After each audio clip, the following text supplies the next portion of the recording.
Hello friends, आप सभी का आपके यूट्यूब चैनल पे एक बार फिर से स्वागत है। और आज इस वीडियो में हम बात करने जा रहे हैं आरआरबी एनटीपीसी सीबीटी 2 का 10 मई का फर्स्ट शिफ्ट का एग्जामिनेशन हो चुका है और मेरे पास मैक्सिमम क्वेश्चन जो है आ चुके हैं और मैं आपको इस वीडियो में इसके आंसर के साथ बताने वाला हूं। तो चलिए वीडियो को शुरू करते हैं। वीडियो को शुरू करने से पहले बताना चाहता हूं, ये जो क्वेश्चन है ये जो बच्चे एग्जामिनेशन दे के निकले उसके हिसाब से बनाया गया है। जो बताए हैं हो सकता है 3-4 क्वेश्चन ऐसे भी हो जो कि वो बच्चे गलती से बोल दिए हों, इसलिए आपको वो ध्यान में रखना है। अगर कुछ ऐसा क्वेश्चन देखने को मिलता है तो कमेंट करके बता दीजिएगा कौन सा क्वेश्चन इसमें आया था। चलिए यहाँ पे बात करते हैं सबसे पहला क्वेश्चन। तो क्वेश्चन आज पूछा गया था कि नंद वंश के संस्थापक कौन थे। इसका सही आंसर होता है महापद्म नंदा ने इसका पहला संस्थापक माना जाता है। उसी प्रकार से दूसरा क्वेश्चन पूछा गया था विटामिन B12 का केमिकल नाम क्या है। तो उसका साइनो कोवाबैलेमिन करके नाम से होता है, इसका सही आंसर होता है। फिर यहाँ पे से अटर्नी जनरल ऑफ इंडिया से क्वेश्चन पूछा गया था जो स्टेटमेंट के टाइप थे, यानी कि 4 ऑप्शन जो स्टेटमेंट के हिसाब से दे दिया गया था ABCD। हो सकता है आर्टिकल से पूछ लिया हो, इसका अपॉइंटमेंट से पूछ लिया हो, या इसके कि सरकार के साथ लड़ता है या सरकार के खिलाफ लड़ता है, ऐसा क्वेश्चन पूछ लिया हो। बच्चे ने इसका स्टेटमेंट को याद नहीं था तो नहीं बता पाया। अगर आपको याद हो तो कमेंट करके बता दीजिएगा। उसके बाद क्वेश्चन पूछा गया था सनी यानी सैटर्न का टोटल उपग्रह कितना है। तो वर्तमान में भी 82 इसका सैटर्न सबसे टोटल यहाँ पे उपग्रह यानी सैटेलाइट हैं। फिर आर्टिकल 73 से पूछा गया था, इसमें पूछा गया था आर्टिकल 73 का संबंध किससे है। तो यहाँ पे राष्ट्रपति जो है एग्जीक्यूटिव पावर जो होता है यूनियन का उसको बढ़ा सकता है, उससे यह संबंध मिला था। अगला क्वेश्चन यहाँ मिला था कि चंद्रगुप्त मौर्य की मृत्यु कब हुई थी। या बच्चे ये नहीं बता पाएंगे कब या कहाँ हुई थी, ये नहीं पता था। अगर कब हुई थी तो इसका आंसर होगा 297 BC में हुई थी। अगर पूछे कहाँ हुई थी तो सरवन बेलगोला में हुई थी। किस कारण से हुई थी तो भूख से हो गई थी, स्लो स्टार्वेशन के कारण। अगला क्वेश्चन था ASCII का फुल फॉर्म क्या था। तो इसका आंसर ये होता है American standard code for information interchange. तो ऑप्शन में होगा तो आपको ये सही कर देना था। अगला क्वेश्चन पूछा गया था कि डांस डे कब मनाया जाता है। तो 29 अप्रैल को मनाया जाता है। अब यहाँ पे क्वेश्चन पूछा था मूमा मार्केट किस राज्य की से संबंध है। तो इसका सही आंसर मणिपुर इम्फाल से संबंध है। फिर पूछा गया शैवाल के स्टडी को क्या कहते हैं, यानी कि एल्गी के स्टडी को क्या कहते हैं। तो फाइकोलॉजी कहते हैं या एल्गोलॉजी भी कहते हैं। अगला क्वेश्चन था कि एम्प्यूट क्लिनिक कहाँ स्टार्ट की गई है। तो इसका सही आंसर होता है चंडीगढ़ में इसका स्टार्ट की गई है। अगला क्वेश्चन पूछा गया था कि कोविड-19 से भारत में पहली मौत कहाँ हुई थी, किस राज्य में। तो इसका सही आंसर होता है कर्नाटका में हुई थी। अगला क्वेश्चन था कि लाल सलाम पुस्तक किसकी है या किसने लिखी है। तो इसका सही आंसर स्मृति ईरानी हो जाता है। अगला क्वेश्चन था ऑडियो फाइल का एक्सटेंशन का नाम क्या होता है। तो ध्यान रखना जो ऑडियो फाइल होता है उसमें 7 प्रकार के एक्सटेंशन फाइल होते हैं। अब ऑप्शन में क्या था इसके हिसाब से माना जाता है। अगर ऑप्शन में MP3 था तो MP3 सही आंसर होता। अगर WAV होता तो WAV सही हो जाता। अगर WMA होता तो WMA सही हो जाता। या AC रहता तो इसका आंसर सही होता। ये FLAC होता तो इसका सही आंसर होता। तो ऑप्शन में जो होगा उसके हिसाब से ये आंसर माना जाना था। उसके बाद क्वेश्चन पूछा गया था कि ओपन सोर्स ऑपरेटिंग सिस्टम कौन नहीं है। ये भी आपका ऑप्शन जो है ऑप्शन पे डिपेंड करता। ऐसे यहाँ पे मैक अगर होता तो इसका आंसर मैक हो जाता, लेकिन अगर ऑप्शन में क्या था उसके हिसाब से आपको यहाँ पे मानना था। एक क्वेश्चन BBC से पूछा गया था कि BBC का अवार्ड खाली बताया।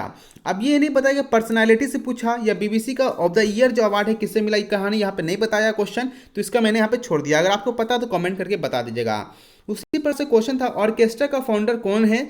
अगर इंडिया में पूछेगा तो शंकर हैं। अगर इंडिया के बाहर पूछ रहा है वर्ल्ड में तो वर्ल्ड का यहाँ पर आपको ध्यान रखना है कोई मोंटेवेरेट करके नाम है वो होंगे, तो ये आपको बता देना है। अगला क्वेश्चन है कि पर्सनालिटी का संबंध क्वेश्चन था, यानी कोई फेमस नाम था और पूछा था इसका संबंध किससे है। खिलाड़ी का नाम हो सकता था, एक्टर का नाम हो सकता था। अभी बच्चे ने क्वेश्चन के बारे में सही जानकारी नहीं दिया है। उसी प्रकार से अगला क्वेश्चन था कि कौन सा सैटेलाइट सिंक्रोनस में नहीं आती है। अब क्वेश्चन मुझे भी समझ में ना आया बच्चे कहना क्या चाह रहा था, तो ये भी मुझे नहीं पता था। अगर आपको पता हो तो कमेंट करके बता दीजिएगा।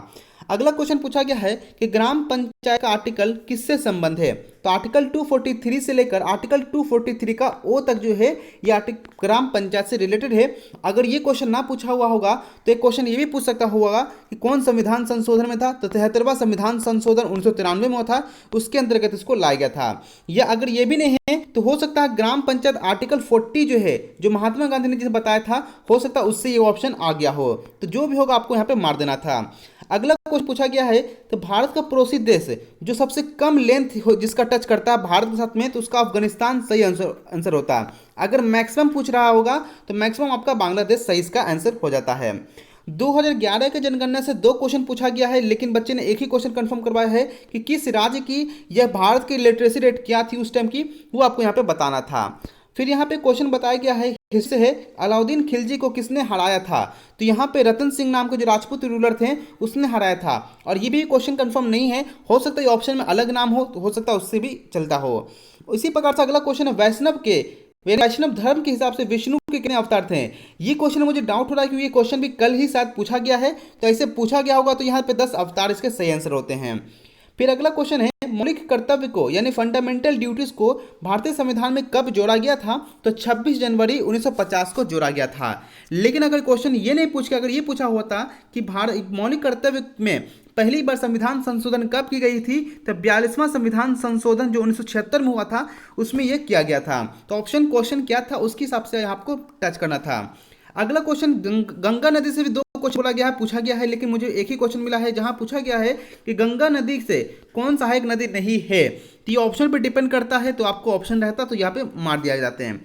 फिर यहाँ पे एक क्वेश्चन था, नागोजियम करके क्वेश्चन था। अब ये क्वेश्चन क्या था, नागोजा कोजो करके नाम था। तो WTA से संबंध यानी कि जिसको जो हेड बनी है डायरेक्टर जनरल जो है वो किस देश की है, तो वो नाइजीरिया देश की है। उसी प्रकार से नौसेना प्रमुख से क्वेश्चन पूछा गया था कि नौसेना प्रमुख यानी कि इंडियन नेवी के प्रमुख कौन बने हैं, या नया कौन था या पहले कौन थे, तो ये आपको बताना था। अगर पहले जो इसके पहले अभी नया से जो पहले बने वो नाम था करमबीर सिंह। अगर नया पूछा गया हो तो हरि कुमार सिंह यहाँ पे होते हैं। अगला क्वेश्चन पूछा गया है, इलाहाबाद संगीत संगठन यानी कि प्रयागराज संगीत संगठन का कब इसको बनाया गया, तो 1926 में बनाया गया था। और 2007 से यहाँ डिग्री जो है इसमें बांटना शुरू किया गया है। अगला क्वेश्चन पूछा गया था कि रेड फोर्ट को यूनेस्को के हेरिटेज लिस्ट में कब शामिल किया गया है, तो इसका सही आंसर 2007 होता है। उसी प्रकार से क्वेश्चन पूछा गया था कि ऑल इंडिया बॉक्सिंग फेडरेशन के हेड कौन बने हैं, तो इसका सही आंसर अजय सिंह हो जाता है। अगला क्वेश्चन पूछा गया है कि डिस्ट्रिक्ट जज जो अपॉइंट करते हैं वो किसके द्वारा किए जाते हैं, तो गवर्नर ऑफ स्टेट यानी राज्य के राज्यपाल के द्वारा इसमें क्या करते हैं, अपॉइंट किए जाते हैं। किसके एडवाइस पे किया जाता है, तो हाई कोर्ट के जो यहाँ पे जज होते हैं उसके द्वारा यहाँ पे एडवाइस करके बनाया जाता है। तो ये रहा दोस्तों यहाँ पे फुल क्वेश्चन। मैंने आपको यहाँ पे मैक्सिमम क्वेश्चन जो मेरे पास था मैंने आपको बता दिया है। अगर आपको अभी भी यहाँ पे कुछ क्वेश्चन याद है तो कमेंट करके जरूर बता दीजिएगा। अगर जो क्वेश्चन कुछ नए हैं जो इसमें नहीं है तो उसका भी कमेंट कर दीजिएगा, क्वेश्चन नंबर लिख के क्वेश्चन नंबर 1 या 5 नहीं था या 6 नहीं था, तो मैं उस हिसाब से यहाँ पर कमेंट को सुधार सकूंगा। आशा करता हूं वीडियो अच्छा लगा होगा। अगर वीडियो अच्छा लगा तो लाइक कर दीजिए, वीडियो को शेयर कर दीजिए और चैनल को सब्सक्राइब कर जरूर करिएगा। आशा करता हूं वीडियो अच्छा लगा होगा। तो मिलेंगे जल्दी नेक्स्ट वीडियो में। Thank you for watching this video.